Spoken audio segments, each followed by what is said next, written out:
Welcome to another Red Line Live. This is the Watchman's Call. Discern, warn, and prepare. Where we draw the red line, live the red line. I'm your host, Joe Deemers. Today, I'm going to go into a deep dive into the disgusting world of demon names and the gods they pretend to be, and challenge Christians to stop giving credence to them by naming them. Then we're going to go look at the scriptures and see how Jesus handled them in scripture. But I often wonder why, and it seems to be happening a lot lately, that Christians are giving demons names, um, and often they're carried on within the Christian circles and given credence and more power to those names than they're actually worth. To me, I think someone can be demon possessed definitely uh, as human beings today, because I am a Christian and I believe in that world, right? But to me, they do not deserve to have actual names attached to them, because they are fallen angels and they defied the God of the universe that created them. So I just want to dive into this, and we're going to start off with one that you're all familiar with, and that is the name Jezebel. The name Jezebel is of Hebrew origin, derived from the biblical figure Jezebel, the Phoenician princess and wife of King Ahab. Now, I wrote in the description a few different demons and gods, right? Um, and actually, I'm not going to be able to get to all of them because we don't have enough time to do that. But we're going to start off with her. Its meaning is uncertain, but it may derive from the Phoenician phrase Beelzebul, meaning Baal exalts or Baal has exalted. Or it could be related to the Hebrew term for impure or wicked due to her association with idolatry and corruption in the biblical narrative. The name Jezebel is evolved to symbolize negative traits like deceit, manipulation, and moral corruption in literature and culture. Her biblical origin is a Phoenician princess. Jezebel was the daughter of King Ethbal of Sidon. She was married to King Ahab of the northern kingdom of Israel, a union that brought the worship of the Canaanite storm god Baal into Israel. In the Hebrew Bible, she is depicted as a wicked and manipulative queen who promoted Baal worship, leading to conflict with the prophets of the God of Israel. Her story ends with a dramatic downfall where she is killed by order of Jehu, who had been anointed to end Baal worship, with dogs devouring her body, after she was pushed off the ledge, the balcony by Jehu, right? And fell to the ground. Uncertain meaning, the etymology and meaning, uncertain meaning. The precise meaning of the name is debated. Potential Phoenician origin. One theory suggests it comes from a Phoenician name meaning Baal exalts or Baal has exalted. Potential Hebrew origin. Another theory links it to Hebrew roots, possibly meaning impure, wicked, unexalted, or even as a ritualistic cry. Where is the Lord? Or where is the prince in honor of Baal? She is a symbol of evil due to her negative portrayal in the Bible. The name Jezebel became associated with negative traits such as corruption, idolatry, and manipulation. Over time, the name has been used in literature, art, and criticism to evoke themes of ambition, betrayal, and negative aspects of feminine power. Jezebel is not explicitly see, this is what I don't get right here. Jezebel is explicitly or is not explicitly identified as a demon in the Bible, but she is often associated with demonic influence. She is known for her immoral actions, idolatry, and opposition to God's truth, which aligns with the characteristics of a Jezebel spirit. This spirit is characterized by manipulation, seduction, and opposition to true worship, and it is believed to exert control and influence over individuals and groups. While Jezebel herself is not a demon, the concept of a Jezebel spirit is used to describe similar behaviors and influences in various contexts within Christianity. See, that blows my mind. So, why are we as Christians sitting around giving credence to a person who exhibited these characteristics, which are evil, right? But humans don't create demons. Demons already exist because they were thrown out of heaven. But we associate these characteristics that a human being portrayed as a demon when in fact Jezebel herself was never a demon. So now let's get to some real demons here. I want to go with let's go with a demon named Isis. You might be familiar with that term as in Isis or ISIL that we've heard in the past, associated with the religion of Islam in our modern day, right? But ISIS is actually has Egyptian roots. So let's read into this. Isis was a major goddess in ancient Egyptian religion whose worship spread throughout the Greco-Roman world. Isis was first mentioned in the Old Kingdom. So see, we see here that this particular name given to a demonic entity uh was a fake god, pretended to be a god, right? We were these people in ancient Egyptian religions are the ones that gave credence to this specific demonic entity. Isis was first mentioned in the Old Kingdom as one of the main characters of the Osiris myth, in which she resurrects her slain brother and husband, the divine king Osiris, and produces and protects his heir, Horus. She was believed to help the dead enter the afterlife as she had helped Osiris, and she was considered the divine mother of the pharaoh, who was likened to Horus. Her maternal aid was invoked in healing spells to benefit ordinary people. Originally, she played a limited role in royal rituals and temple rites, although she was more prominent in funerary practices and magical texts. She was usually portrayed in an art as a human woman wearing a throne-like hieroglyph on her head. During the New Kingdom, as she took on traits that originally belonged to Hathor. We're going to get to Hathor here in a minute because I that's another one of the names that I pulled up.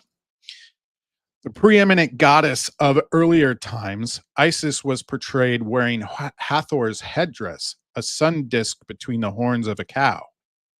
And this is crazy, right? Like, why would any human beings want to worship something like that? That's nuts to me. In the first millennium BCE, Osiris and Isis became the most widely worshipped Egyptian deities, and Isis absorbed traits for many other goddesses. Rulers in Egypt and its southern neighbor Nubia built temples dedicated primarily to Isis, and her temple Philae was a religious center for Egyptians and Nubians alike. Her reputed magical power was greater than of all other gods, and she was said to govern the natural world and wield power over fate itself. In the Hellenistic period, when Egypt was ruled and settled by Greeks, Isis was worshipped by Greeks and Egyptians, along with a new god, Serapis. Oh, there's another fake god, right? Their worship diffused into the wider Mediterranean world. Isis's Greek devotees ascribed to her traits taken from Greek deities, such as the invention of marriage and the protection of ships at sea. I'm sorry, but marriage was not invented by Greek deities. Marriage is a God of the universe, Yahweh's invention, and it is a holy and sacred institution, by the way. As Hellenistic culture was absorbed by Rome in the first century BCE, the cult of Isis became a part of Roman religion. See, it's a cult. Her devotees were a small portion of the Roman Empire's population, but were found all across its territory. Her following developed distinctive festivals such as the Navigium Isidis, as well as intention ceremonies resembling those of other Greco-Roman mystery cults. Some of her devotees said she encompassed all feminine divine powers in the world. It's crazy that all these people like make up these demons and they depict them as female gods, right? You wonder why the New Age people of the day want to depict our God as female and not masculine. Go figure. The worship of Isis was ended by the rise of Christianity in the 4th through 6th centuries CE. Yeah, see, we ended it there. So why are we giving credence to any of these so-called demons / gods by naming them? We ended it. Her worship may have influenced Christian beliefs and practices such as the veneration of Mary, but the evidence for this influence is ambiguous and often controversial. Isis continues to appear in Western culture, particularly in esotericism and modern paganism, often as a personification of nature or the feminine aspect of divinity. Interesting. Whereas some Egyptian deities appeared in the late predynastic period, don't know what that is, neither Isis nor her husband Osiris was mentioned by name for the 5th dynasty, before the 5th dynasty. And an inscription that may refer to Isis dates to the reign of Nayusur-ini, don't know who that is either, during that period, and she appears prominently in the pyramid texts, which began to be written down at the end of the dynasty and whose content may have developed much earlier. Several passages in the pyramid texts link Isis with the region of the Nile Delta near Bet El Hagor, and I don't even want to try to pronounce that. These are ridiculous city names, and her cult may have originated there. Many scholars have focused on Isis' name in trying to determine her origins. Her Egyptian name was written as a hieroglyph, the pronunciation of which changed over time, which became in the Coptic form of Egyptian, Wusa in the Meroitic language of Nubia, and you'd have to look at the page to see how this is written here, because it's obviously in that language. I can't even read that. On which her modern name is based in Greek. The hieroglyphic writing of her name incorporates the sign of a throne, which Isis also wears on her head as a sign of her identity. The symbol serves as a phonogram, spelling the ST sounds in her name, which it may have also represented a link with actual thrones. The Egyptian term for a throne was also ST and may have shared a common etymology and Isis's name. Therefore, that Egyptologist Kurt Seth suggested she was originally a personification of thrones. Henry Frankfurt agreed, believing that the throne was considered the king's mother. So we gave credence to a throne as a demon. Interesting. and thus a goddess because of its power to make a man into a king, for Pete's sake. Other scholars, such as Jürgen Ossing and Klaus Kuhlmann, have disputed that interpretation uh, have disputed this interpretation because of dissimilarities between Isis's name and the word of a throne, or lack of evidence that the throne was ever deified. The cycle of myth surrounding Osiris's death and resurrection was first recorded in the pyramid texts and grew into the most elaborate and influential of all Egyptian myths. Isis plays a more active role in this myth than the other protagonists, so as it developed in literature from the New Kingdom to the Ptolemaic period.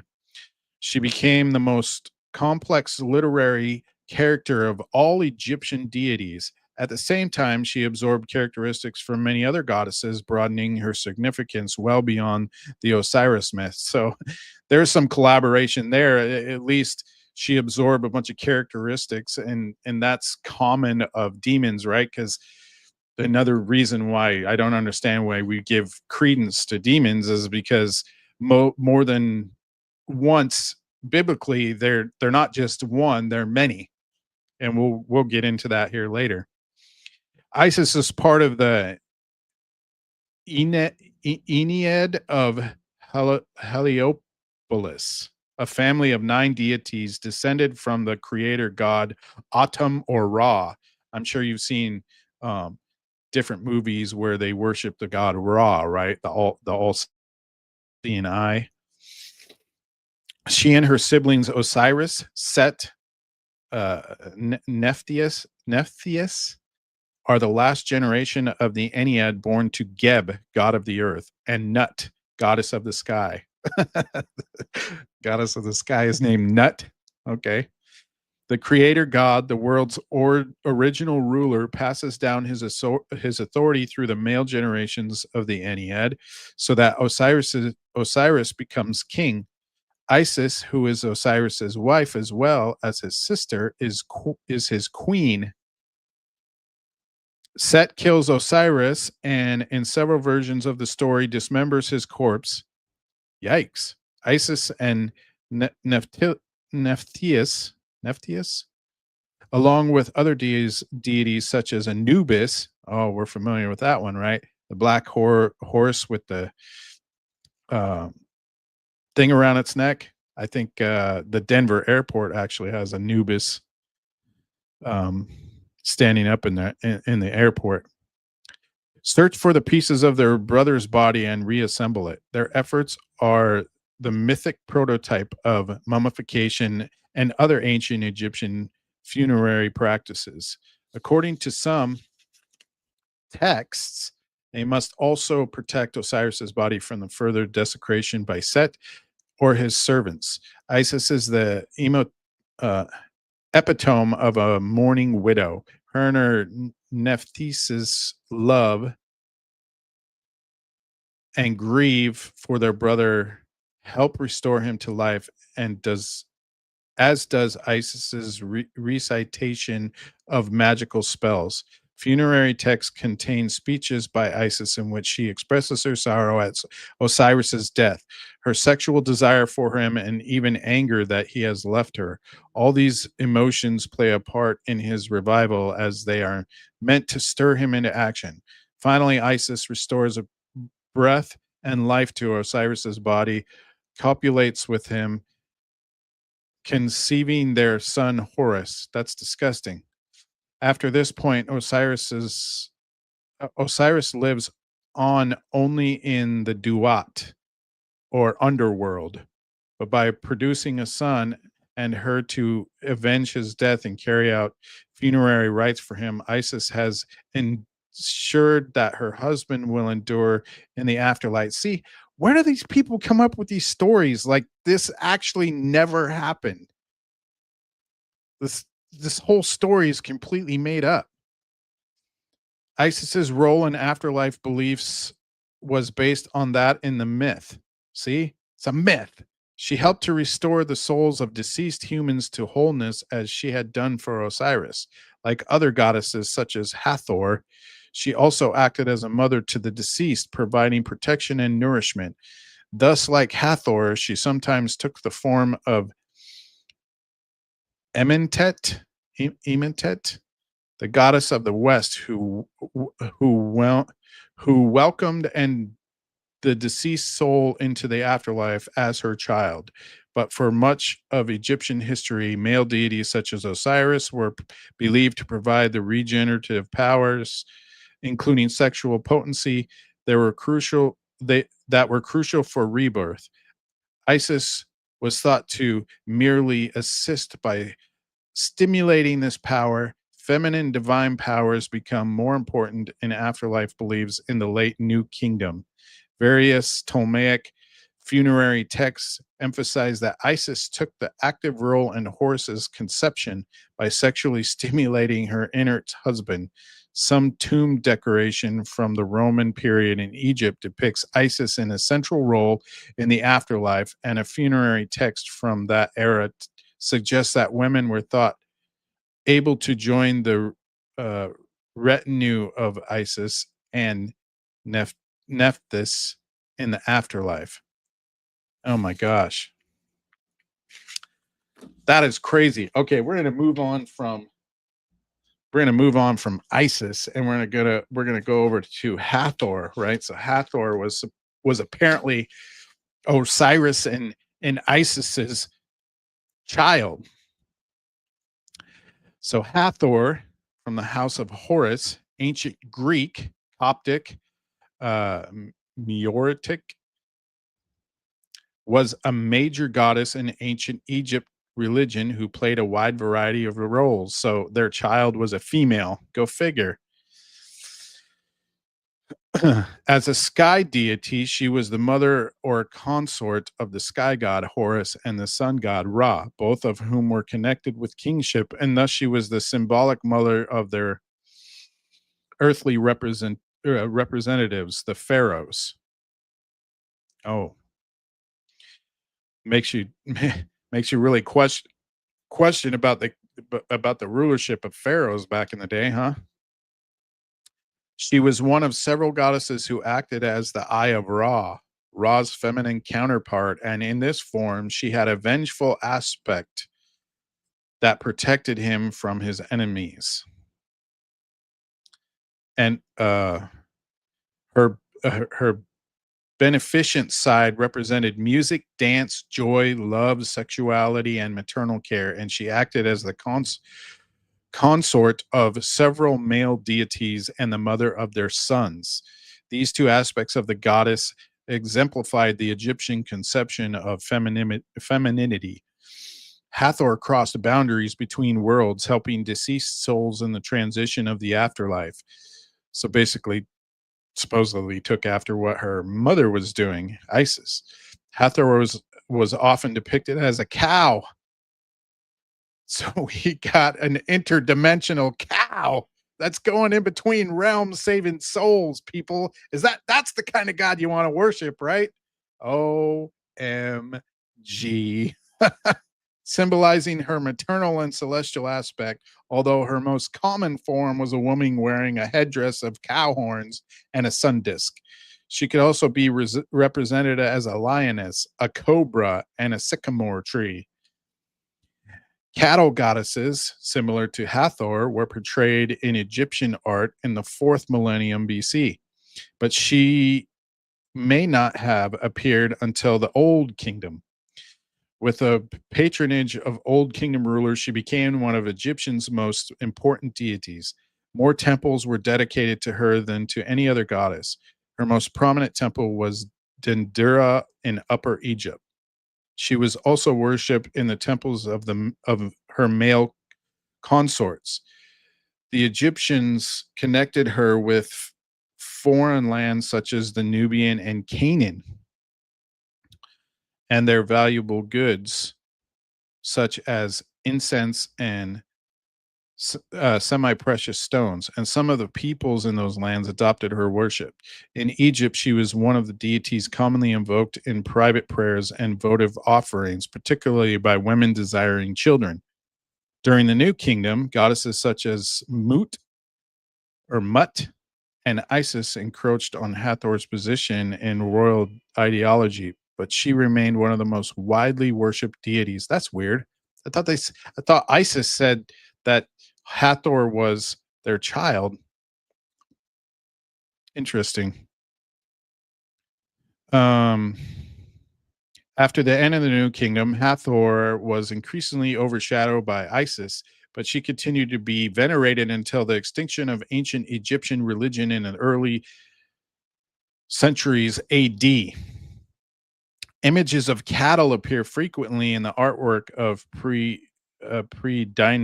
pre-dynastic Egypt.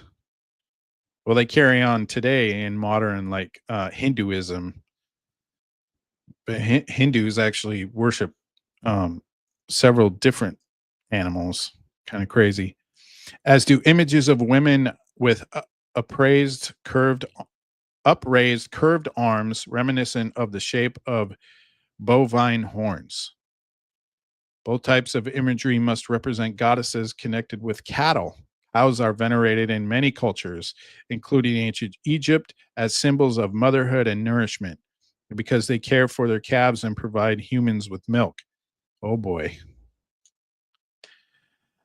The Gersa palette, a stone palette from the Naqada II period of prehistory, shows the silhouette of a cow's head with inward curving horns surrounded by stars. The palette suggests that this cow was also linked with the sky, as were several goddesses from later times who were represented in this form. Despite these earlier uh, precedents, Hathor is not unambiguously mentioned or depicted until the fourth dynasty of the Old Kingdom, although several artifacts that refer to whom may date to the early dynasty period. When Hathor does clearly appear, her horns curve outward rather than inward like those in pre-dynastic art. A bovine deity with inward curving horns appears on the Namor palette from near the start of Egyptian history, both atop the palette and on the belt of or apron of the king Narmer. The Egyptologist Henry George Fisher suggests that this deity may be Bat, a goddess who was later depicted with a woman's face and inward curling horns, seemingly reflecting the curve of the cow horns. See, this is crazy. So, like, they, human beings created these goofy, fake gods to worship and represent different things that they thought benefited them in human history, right? And they were never satisfied with just one. Like, how many do you need to create? You can't just deal with the one true God. You got to create all these other ones. Wow. This is crazy to me. All right. I want to get into this demon name here because and this is going to be a long one because this name here is really interesting in the fact that it's shown in a lot of shows these days and given real big credence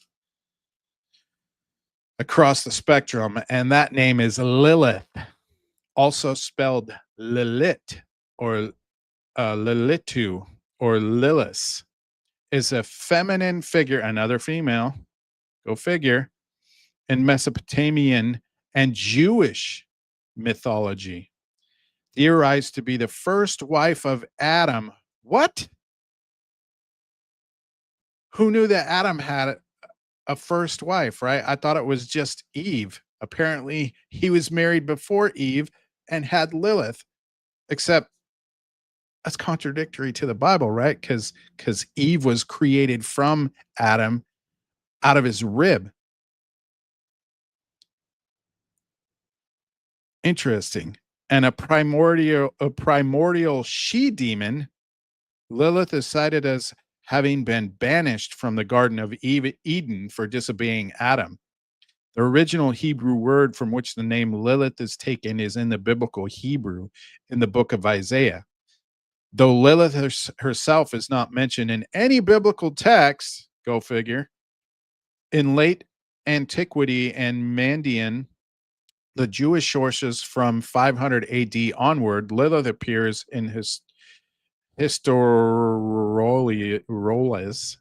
roles, incantations of incorporating a short mythic story. Oh, they're incantations of a mythic story. In various concepts and localities, they give partial descriptions of her. She is mentioned in the Babylonian Talmud in the conflict of Adam and Eve with Satan as Adam's first wife, and in the Zohar. Is that Mom Donnie? Zohar Mom Donnie? Just kidding. Leviticus as a hot, fiery female who first cohabitated with man. Many rabbinic authorities, including Maimonides and Menachem Miri, reject the existence of Lilith. As they should. So should all Christians. Okay. The name Lilith seems related to the masculine Akkadian word Lilu and its female variants Lilitu and Ardat Lily. The Lil root is shared by the Hebrew word Lilit, appearing in Isaiah 34:14, which is thought to be a night bird by modern scholars such as Judith Blair. In Mesopotamian religion, according to the cuneiform texts and texts of Sumer, Assyria, and Babylonia, are a class of demonic spirits consisting of adolescents who died before they could bear children. Many have also connected to her Mesopotamian demon Lamashtu, who shares similar traits and a similar position in mythology to Lilith. Consisting of adolescents who died before they could bear children. Well, maybe Hathor and Isis can help out with that, right? Because they were rescuing children's spirits, apparently, going back and forth from different realms. Yeah. Okay. Lilith continues to serve as source material in today's literature, pop culture, Western culture, occultism, fantasy, horror, and erotica. In some Jewish folklore, such as the alphabet of Sirach, Lilith appears as Adam's first wife, who was created at the same time and from the same clay as Adam. No, I'm afraid not. The legend of Lilith developed extensively during the Middle Ages in the tradition of Agadah, the Zohar, and Jewish mysticism. For example, in the 13th century writings of Isaac ben Jacob, Lilith left Adam after she refused to become subservient to him and then would not return to the Garden of Eden after she had coupled the archangel Samael. Maybe they fell all together, right? Fallen angels, right? That's where demons come from. Interpretations of Lilith found in later Jewish materials are plentiful, but little information has survived relating to the Sumerian, Assyrian, and Babylonian views of this class of demons. Recent scholarship has disputed the relevance of two sources previously used to connect the Jewish Lilith to an Akkadian Lilitu, the Gilgamesh Appendix, and so we're getting this information from the Gilgamesh Appendix because that's trustworthy, right? The Arslan Tash amulets. Oh, the Gilgamesh Appendix and the Arslan Tash amulets. Hmm, never heard of them. I've heard of the Gilgamesh appendix.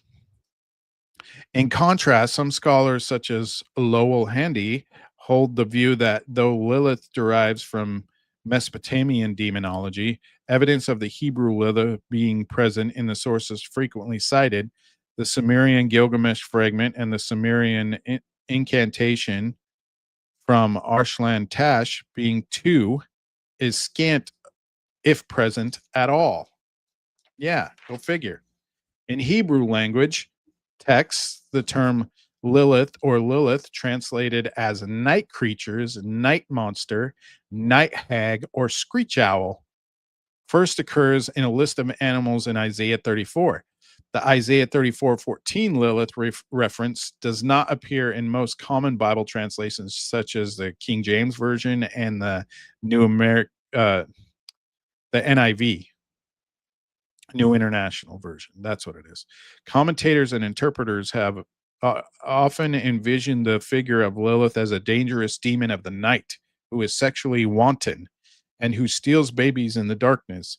Currently, there is no scholarly consensus, with some adhering to the animalistic interpretation, whereas others claim 34:14 is referencing a literal demon or a category of demons falling under the specification of Lilith.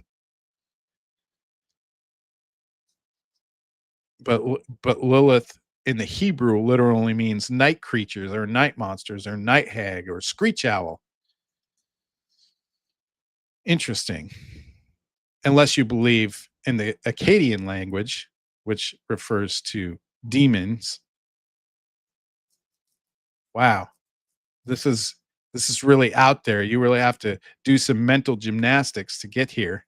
Historically, certain prominent Jewish rabbis in Talmudic texts feared the likes of Liliths, plural, some to such an extent that they recommended men not sleep in a home alone, as any who do would be seized by Lilith.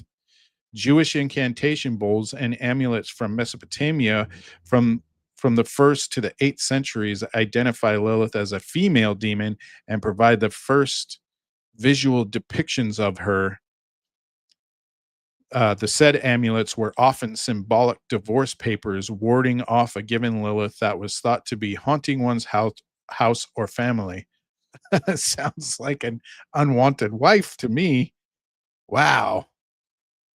In the Akkadian language of Assyria and Babylonia, the term lily and Lilitu means spirits. See, that's what I just said. Some uses of Lilitu are listed in the Assyrian Dictionary of the Oriental Institute of the University of Chicago. The Sumerian female demons Lily have no etymology relation to Akkadian Lilu, evening, meaning evening. Archibald Sayce considered that the Hebrew and the early Akkadian names are derived from Proto-Semitic. Charles Fossey has this literally translated to female night demon. Interesting. Although cuneiform inscriptions from Mesopotamia exist where Lilith and Litu refer to disease-bearing wind spirits. Mesopotamian mythology. Samuel Noah Kramer translated Lilith in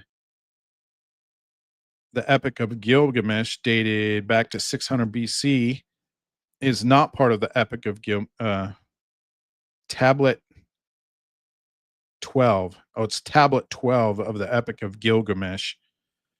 Is not part of the Epic of Gilgamesh, apparently, but is a later Assyrian Akkadian translation of the later part of the Sumerian Epic of Gilgamesh. In association with a serpent, is associated with a serpent and a zoo bird. Don't know what a zoo bird is. ZU, not ZOO.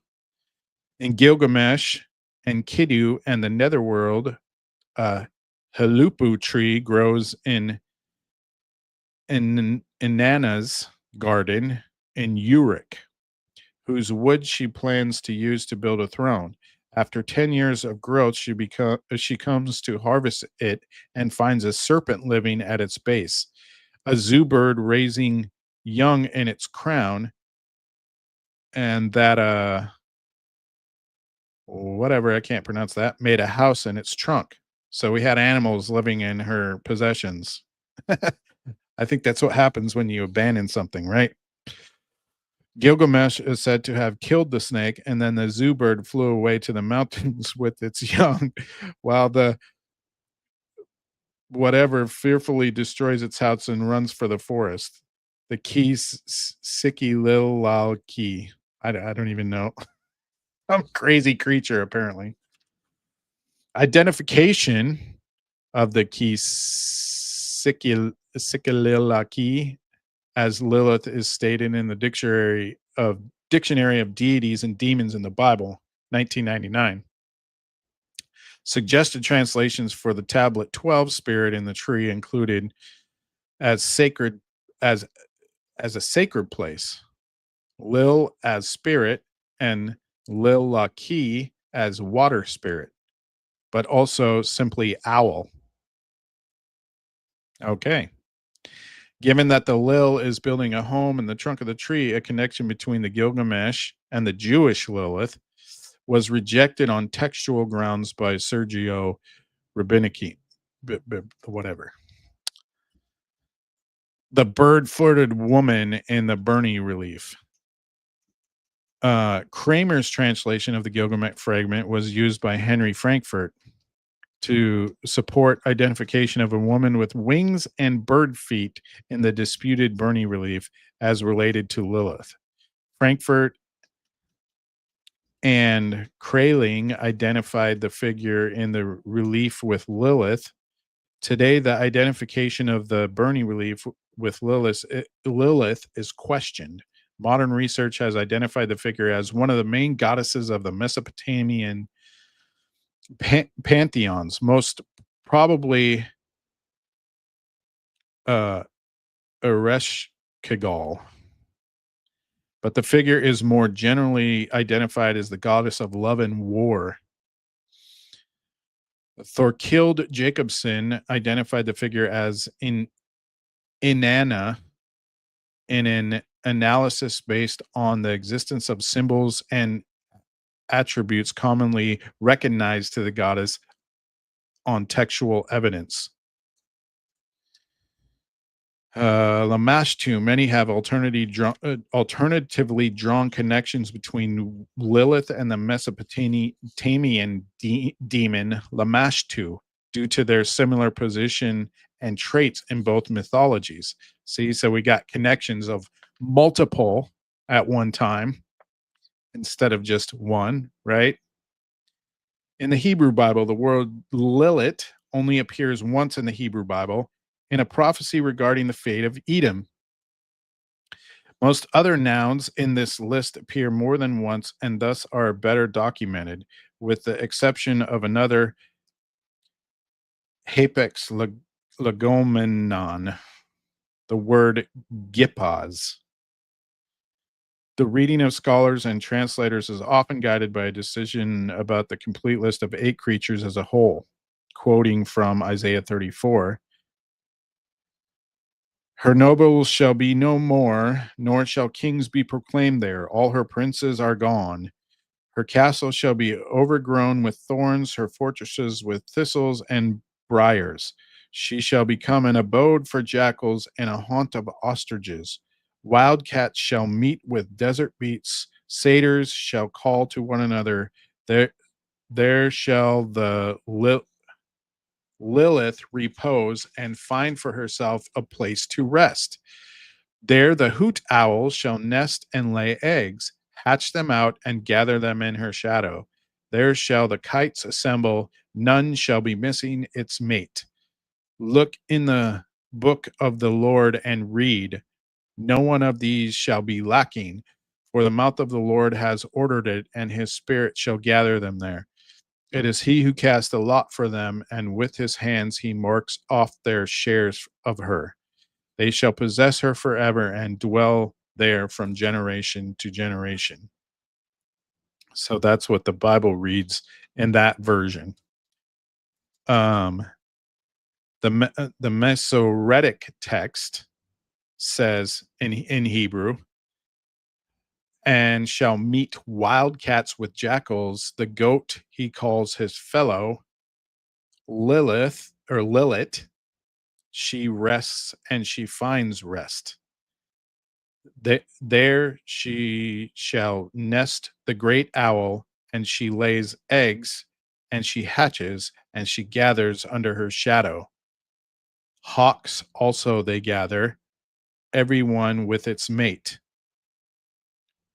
Weird. So you got all these interpretations depending on the culture and the text. So in the Dead Sea Scrolls, among the 19 fragments of Isaiah found at Qumran, the great Isaiah scroll renders the creature as plural Liliat or Lilioth. Uh, Eberhard Schrader suggests that Lilith was a demon of the night, known also by the Jewish exiles in Babylon. Schrader's and Levy's view is therefore partly dependent on a later dating of Isaiah to the 6th century BC and the presence of Jews in Baghdad in the Biblion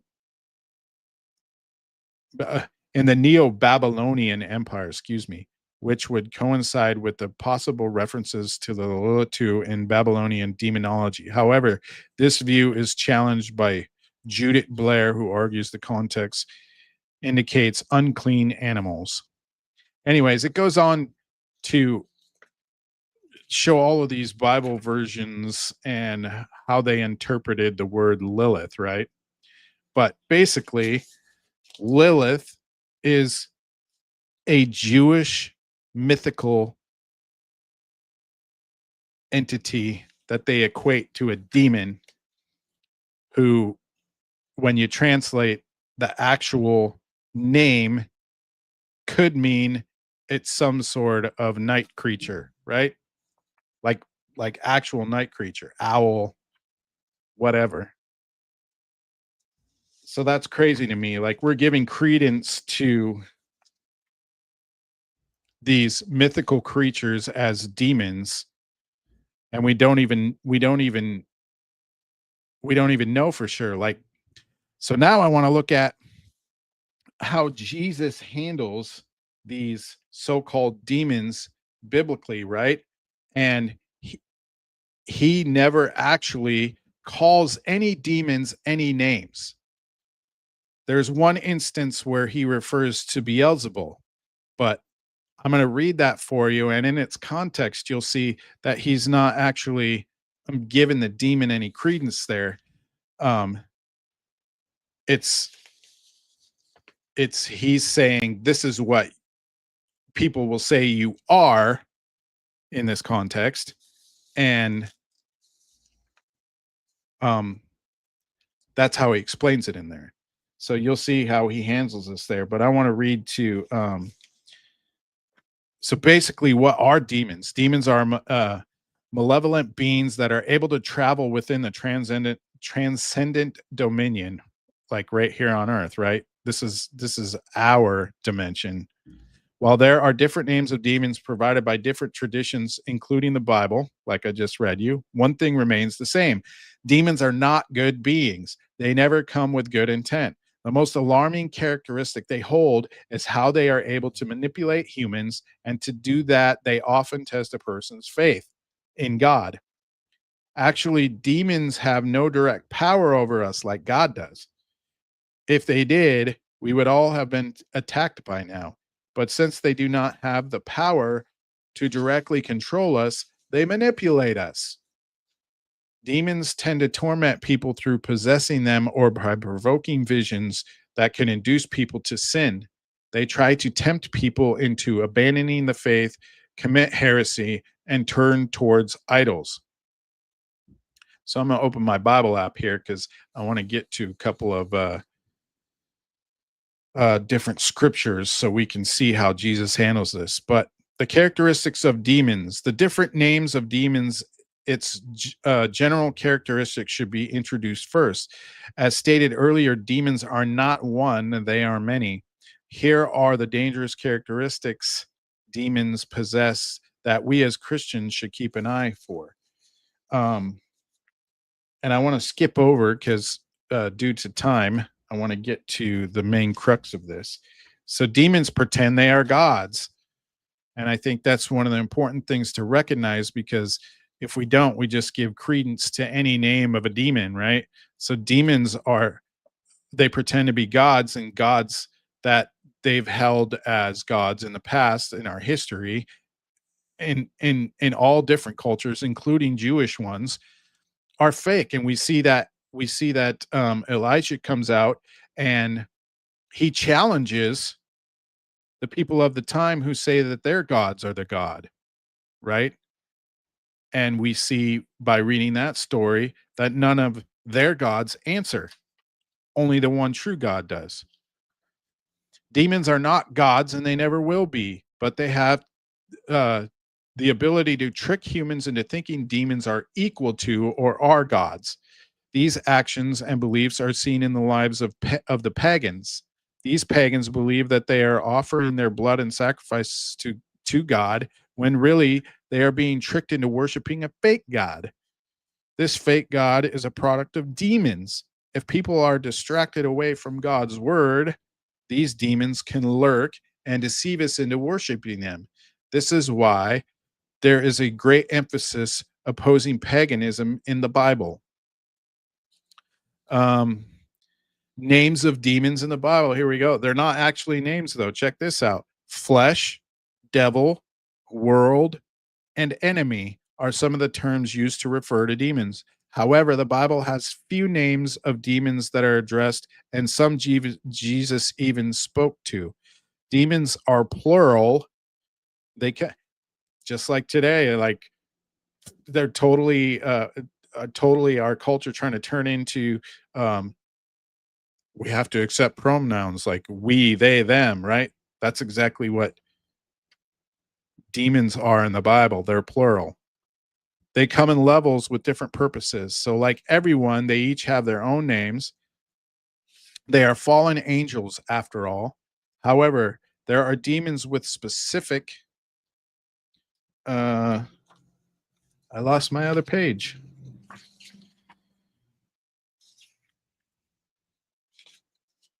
Specific, prevalent ill intentions. Here are some of the mentioned names of demons in the Bible, along with their different purposes, history, and specializations. But I'm not going to go into that. I did want to read this part, though. We're going to get into real quick how Jesus handled them and what he did. So this is because we're supposed to conform to the character of Christ as Christians, right? So this is how we should handle it. And we're going to get into the scripture here. Unlike how being demonized is presented in movies, demonic possession is shown differently multiple times in the New Testament. One example was while Jesus was in Gerasenes, there were two men possessed by the demon known as Legion. So let's look real quick. We'll go first to Matthew. So if you have your Bibles, Matthew chapter 8, verses 28 through 34. When he came to the other side in the country of Gadarenes, like I just read, can't pronounce very well, sorry. Two men who were demon possessed met him as they were coming out of the tombs. They were so extremely violent that no one could pass by that way. And they cried out, saying, "What business do we have with each other, Son of God? Have you come here to torment us before the time?"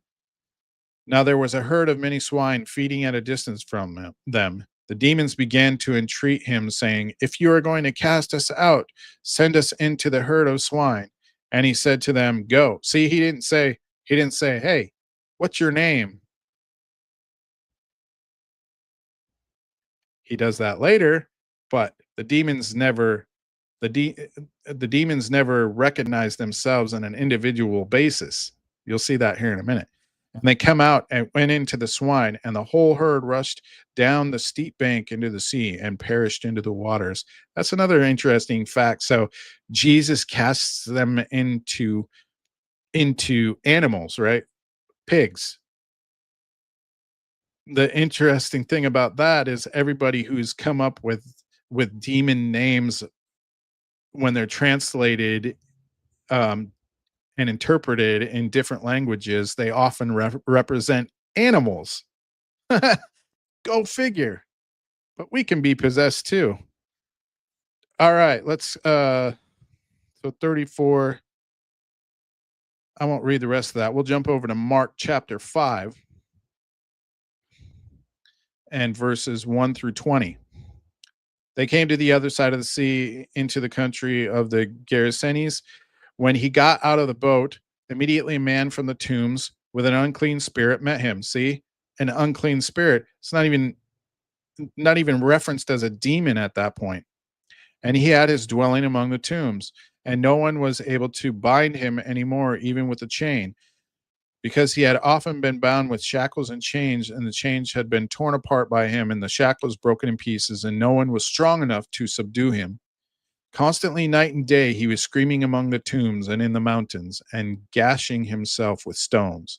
Seeing Jesus from a distance, he ran up and bowed down before him, and shouted with a loud voice. He said, "What business do we have with each other, Jesus, Son of the Most High God?" Interesting that both instances of demons, when they approach Jesus, say the same thing. "I implore you by God, do not torment me." For he had been saying to him, "Come out of the man, you unclean spirit." And he was asking him, "What is your name?" So Jesus asked him here, "What is your name?" But it wasn't to give credence to the name of the demon. There's a reason that he said, "What is your name?" And he said to him, "My name is Legion, for we are many." And he began to implore him earnestly not to send them out of the country. Now there was a large herd of swine feeding nearby on the mountain. The demons implored him, saying, "Send us into the swine so that we may enter them." Jesus gave them permission, and coming out, the unclean spirits entered the swine, and the herd rushed down the steep bank into the sea, about 2,000 of them, and they were drowned into the sea. So were there 2,000 demons then, the one for each pig and swine? That's pretty interesting. I always thought that was interesting. So Jesus actually asked the name here as a reason to show dominance over the unclean spirits, because they were cast out of the person. So let's go to Luke 8. Luke chapter 8, 26 through 39. Then they sailed to the country of Gerasenes again, which is opposite of Galilee. This is probably just another written depiction of what had happened there. And when he came out onto the land, he was met by a man from the city who was possessed with demons and who had not put on any clothing for a long time and was not living in a house, but in the tombs. Jesus he cried, or seeing Jesus, he cried out and fell before him and said in a loud voice, "What business do we have with each other, Jesus, the Son of the Most High God?" Again, saying the same thing. "I beg you, do not torment me, for we had commanded the unclean spirit to come out of the man, for it had seized him many times, and he was bound with chains and shackles and kept under guard, and yet he would break his bounds and be driven by the demon into the desert." And Jesus asked him, so that there it refers to the unclean spirit as a demon, but it's never named. And Jesus asked him, "What is your name?" And he said, "Legion." So this is a rewrite of the last one. Same thing. Asked him what his name was, but not an individual name. Legion means many, as we saw in the last reading. For many demons had entered him. See, they were imploring him not to command them to go away into the abyss. Now there was a herd of many swine feeding there on the mountain, and the demons implored him to permit them to enter the swine, and he gave them permission. And the demons came out of the man and entered the swine, and the herd rushed down the steep bank into the lake and was drowned. So now I want to go back to Matthew, I believe it's chapter 10. Let me scroll through this real quick. And because this, I think this one, yeah, right here. So Matthew chapter 10, verse 24 down through like 30 here. I'm going to read real quick. A disciple is not above his teacher, nor a slave above his master. It is enough for the disciple that he become like his teacher and the slave like his master. If they have called the head of the house Beelzebul, see, so they're saying the people are going to say you're the devil, basically. How much more will they malign the members of his household? So they're going to do the same thing to us, calling us the devil because we worship Jesus, right? That's why he says the name Beelzebul. He's not actually naming a demon there. That's the name of, I read earlier, of the god Baal, right? The fake god Baal that they worshipped in ancient Israel. Therefore, do not fear them, for there is nothing concealed that will not be revealed, or hidden that will not be known. What I tell you in the darkness, speak in the light. What you hear, excuse me, and what you hear whispered in your ear, proclaim upon the housetops. Do not fear those who kill the body, but are unable to kill the soul, but rather fear him who is able to destroy both soul and body in hell. And not two sparrows sold for a cent. Oh, are not two sparrows sold for a cent, and yet not one of them will fall to the ground apart from your Father. But the very hairs on your head are all numbered. So do not fear. You are more vulnerable, or you are more valuable than many sparrows. So what Jesus is telling us there is that we don't have to fear these beings because we are more precious to him than these made up false gods and demons, right? So we shouldn't have to name them. We take the position of Christ in this matter, and we don't even have to ask their name. We just got to address them as an unclean spirit. If we ever run into anybody that's demon possessed, right, and by the power of Jesus that's within us, we can cast them out. But it says, here it is shown that the demon feared Jesus, who held power and authority given by God. Indeed, demons can demonize people by entering into us if we permit them. Demons can influence our thoughts, actions, and words. We're seeing that in live time in this modern day. It's pretty crazy. Indeed, this is a terrifying thing to think about, but the Bible also offers a solution. The demons cannot demonize someone under the influence of God's love and his spirit. It is the best weapon we have against this characteristic. So that about sums it up, ladies and gentlemen. And I think, for one, if you're a Christian, that you should not be giving credence to naming demons and giving them more power than they deserve, because with Christ in your life and with Christ in your heart, you are more powerful because he voluntarily gave his life. And if you've accepted him as your Lord and Savior, then you can invoke his name in front of any demon, and if you are saved, they will flee. That's how Jesus tells us to overcome the sin in our own lives. And if we're being tempted by demons, that's what we have to do. It's pretty simple. It's not hard. And to give credence to naming demons is kind of ridiculous, if you ask me. But it's time to draw the line in your life. The red line. Oh, I forgot red line. The red line in your life, the red line in your mind with Christ Jesus our Lord. Read the Bible till it starts talking back to you. And the red line against this world system because demons are real, but we have the power in Jesus' name. Thank you for joining me today. Like and share, please, all over the place, and get this out there. I think this will really help some of you. And we'll talk to you next time. See you later.